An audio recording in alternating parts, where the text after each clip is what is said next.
கர்த்தருடைய பரிசுத்த நாமத்திற்கு மகிமை உண்டாகட்டும். எனக்கு அன்பான சகோதர சகோதரிகளுக்கு ஆண்டவராகிய இயேசு கிறிஸ்துவின் இனிய நாமத்தின் நல்வாழ்த்துதலையும் வணக்கத்தையும் தெரிவித்துக் கொள்கிறேன்.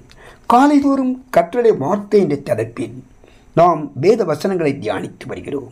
இன்றைக்கு தியானத்திற்கு நாம் எடுத்துக்கொண்ட வேத வசனம் மத்தேயு 27 அதிகாரம் 29 வசனம். முள்ளுகளால் ஒரு முடியை பின்னி அவர் சிரசின் மேல் வைத்து அவர் வலது கையில் ஒரு கோலை கொடுத்து அவர் முன்பாக முழங்கால் படியிட்டு, யூதருடைய ராஜாவே வாழ்க என்று அவரை பரியாசம் பண்ணி, இயேசு தன்னுடைய சிலுவையின் பாதையில் கடந்து சென்றபோது அவருடைய தலையில் முள்முடியை சூட்டினார்கள். இயேசுவின் தலையில் சூட்டப்பட்ட முள் 1.5 இன்ச்சஸ் நீளம் உள்ளதாகவும், அப்படியாக 90 முட்களை இயேசுவின் தலையில் சூட்டினார்கள் என்றும், அந்த முள்ளுகளெல்லாம் கொடிய விஷங்களை உடையது என்றும் ஆராய்ச்சியாளர்கள் சொல்லுகிறார்கள். இயேசு கிறிஸ்துவை போர்ச்சேவர்கள் ஒரு ராஜாவைப் போல சித்தரித்து அவரை பரியாசம் பண்ணுகிறார்கள். ராஜாவுக்கு கிரீடம் இருக்கும், இவர்கள் முள்ளுகளால் ஒரு முடியை பின்னி இயேசுவின் சிரசின் மேல் வைக்கிறார்கள். இயேசுவை அவமானப்படுத்த வேண்டுமென்றால் சாதாரண புல்லுகளோ சாதாரண இலைகளினாலோ ஒரு கிரீடத்தை செய்து இயேசுவின் சிரசின் மேல் வைத்திருக்கலாம்.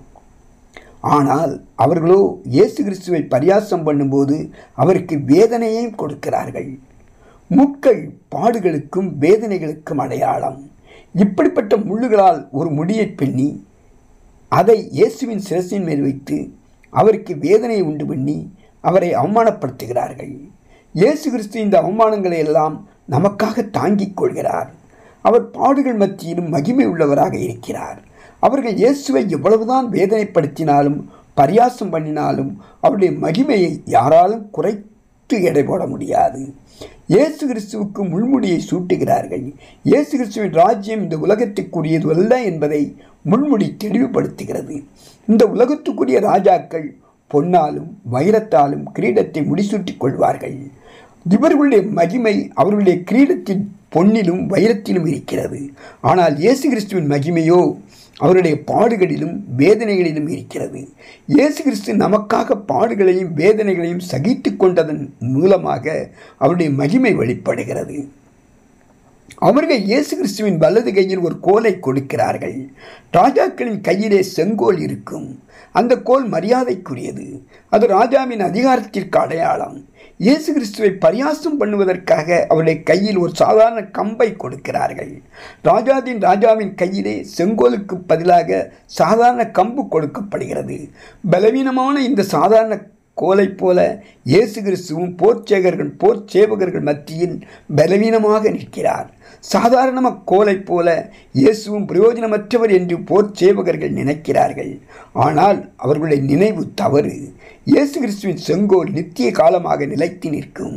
இயேசு கிறிஸ்துவின் ஆளுகை ஒருபோதும் ஒளிந்து போவதில்லை. அவர் நித்திய ஆளுகை செய்கிற நித்திய ராஜாவாக இருக்கிறார். போர்ச்சேவகர்கள் இயேசு கிறிஸ்துவுக்கு முன்பாக முழங்கால் படியிடுகிறார்கள். தங்கள் ராஜாவுக்கு முன்பாக முழங்கால் படியிடுவது, முழங்கால் படியிட்டு அவரை பரியாசம் பண்ணுகிறார்கள். ராஜாவுக்கு முன்பாக முழங்கால் படியிடும் போது போர்ச்சேவகர்கள் ராஜாவை வாழ்த்துவது வழக்கம். அதுபோல இவர்களும் இயேசுவை யூதருடைய ராஜாவே வாழ்க என்று கூறி அவரை பரியாசம் பண்ணுகிறார்கள். இயேசு கிறிஸ்து சர்வ மகிமை உள்ளவர். முழங்கால் யாவும் அவருக்கு முன்பாக முடங்கும். போர்ச்சேவர்களோ கிறிஸ்துவின் மகிமையை அறியாமல் அவரை பரியாசம் பண்ணுவதாக நினைத்து கொண்டு அவருக்கு முன்பாக முழங்கால் பொடியிடுகிறார்கள். கொடூரமான முறையில் இயேசுவை பரியாசம் பண்ணுகிறார்கள்.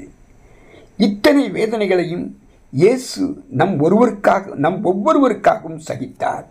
நம்முடைய தலைமுறை சாபங்கள் எல்லாவற்றையும் நீக்குவதற்காக முள்முடி சூட்டப்பட்டவராக இயேசு சிலுவையில் தொங்கினார்.